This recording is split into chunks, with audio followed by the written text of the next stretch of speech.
Okay guys, may napanood akong video, no? Nangyari to sa Siputat, Indonesia. Kung mapapansin nyo dito sa pangyayaring to, no? May dashcam yung sasakyan. Tama yung lane niya, tama lang yung speed niya, medyo pagabi na, at na-aksidente pa, no? Ang dahilan nito kasi, merong isang estudyante na allegedly sleepy or drunk. So, nagkaroon ng head-on collision.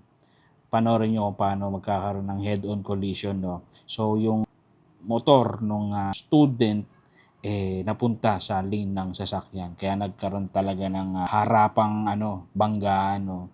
So, tingnan natin kung safe yung estudyante. Ayan na, nasa lane na. Tapos makikita nyo sa harapan, yung motor na biglang kumabig papunta sa lane ng driver. Pak! Ayan. Di ba? Gumagalaw pa yung bida. Gumagalaw pa. Oh.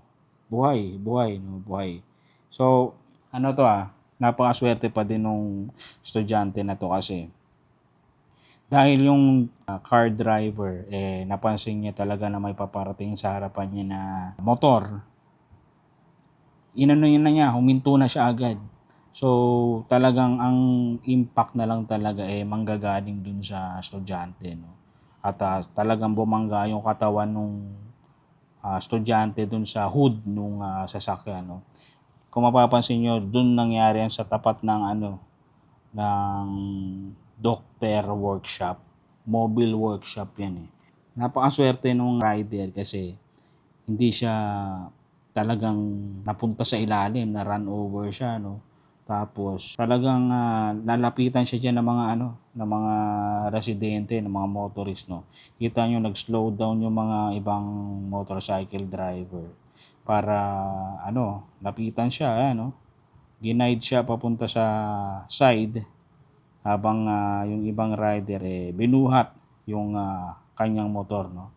Napakaganda talaga ng ganyang gawain, no. Kung sakali may makita ka na aksidente, dapat tulungan mo, di ba?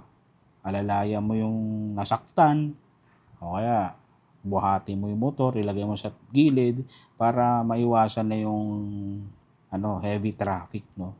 So yun lang naman yung gusto kong sabihin.